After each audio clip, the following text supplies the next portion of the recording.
tour. I'm with the lovely ODESZA. We're up with Clay. Yes, welcome, and Harrison. Hello.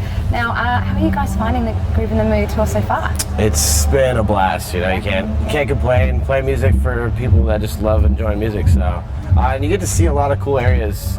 Like, we've been over here a couple times, but you know, you stick to the Sydney and like Melbourne areas. It's a bit of rural yeah, you got to see more of the country, which is really nice. But yeah, it's been a good time. Has it been pretty tiring for you guys? Have you been partying hard? Have you been chilling?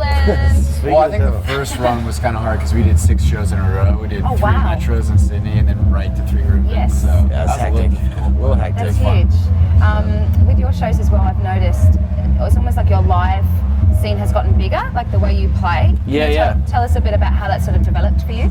Well, it's always developing. It's always like a work in progress for us. We take a lot of time to like make the show right because we think that's such an important element.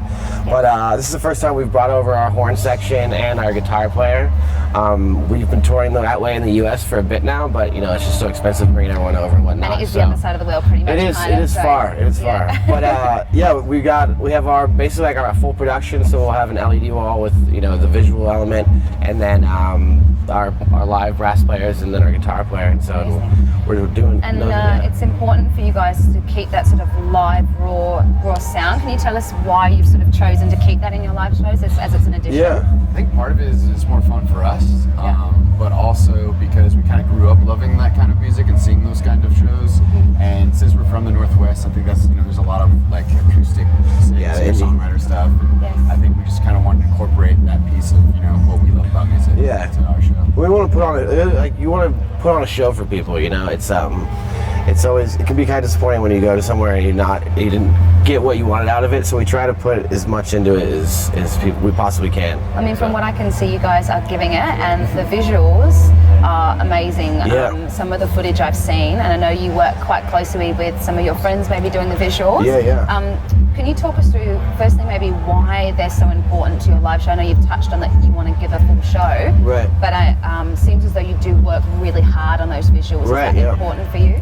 Well, our music is really cinematic, or we try to make it so. And so I went to school for design, and my best friend in school was our current visual artist. So we worked really closely with him to try to match the kind of immersive element we're trying to create when we make music, which really like go for an atmosphere and energy. And we try to keep it, I know there's like a weird way to say it, but we try to keep it like vague enough so that everyone can connect to it. So it's a lot of textures and patterns and colors, but not so specific that that's what this song's about or something. And that dreamy kind of atmospheric sound, did you kind of just, hey, we stumbled across this amazing sound? I mean, it's hard to say you chose it, but I think we've both been fans of like atmospheric music and cinematic music and this kind of like Sigur Rós-esque style. So I think that just kind of found its way into how we made music and the stuff we listened to. So I wasn't intentional by any means, but you guys just came across this beautiful sounding stuff. Yeah, I guess. It is you know what? Why not? Take it. Irritain is awesome, and so second, I'm going to call it second/third kind of album release because then you did the deluxe version. That's right. So why the deluxe version? A lot of people were asking us for instrumentals of stuff, and since we changed like 80% of our songs for the live show, we wanted to include some of those live versions that people were enjoying. Yeah, we love to go back and like take the stuff that's on the album that kind of is lower energy, and then you can rework it and rewrite it a little bit. So when you play it in front of a live audience, you kind of keep that energy level up, and you can try new things and try new sounds. So most of the music in our set is original and it's unreleased stuff basically. Because we've gone back. So you really work with it on the live stage. Yeah, exactly. We work on a live stage and we go back and kind of adjust things to make it experimental a little bit and try different elements. So the live set's very different than what the album is a lot of time. I think that's why. I think that's why a lot of people, and including myself, probably love you guys live because that's what they want. It's one thing to buy a record, right? But it's another to get a live show. Exactly. And we would feel like doing it injustice if we just went up there and performed the songs. But like, there's so much music we can do that's outside of that world. That's creative. You guys are really putting it out there. Thank you. So we are asking everybody today, being as we are in this sort of space sound theme. Really went for it. So it's kind of the theme of Groovin The Moo. It's not like it's like Asian lanterns meets Mars or something, right? So if you were shipped off to Mars tomorrow, now bear with us. So you're thinking about that, and you had to take one album with you. One album. What would you take? I know. Sorry, on the spot. I am sorry. You know, cheesy can be cheesy as you like. You know, are you going to dance on Mars? I don't know. Oh man. Are you going to relax? Definitely relax.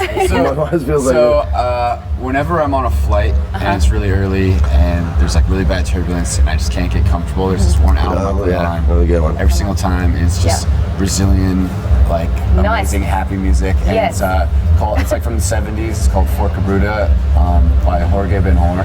Very cool. It's really good. Man, I'd like to see that on Mars, actually. that'd be interesting stuff. If I had to choose, I always go back to this one because it's like it got me kind of into the music we make. I'm a big fan of Fortet, and his album Pause was probably like one of my favorites. It's just, it takes like an organic approach to electronic music, and that's kind of what got me so fascinated. Was like you can take these organic instruments and manipulate them in production and make something completely different and make it very unique sounding. So very cool. You could like start a band on Mars, right? Yeah, there we go. Brazilian organic Fortet. Yeah. I'd like to see that.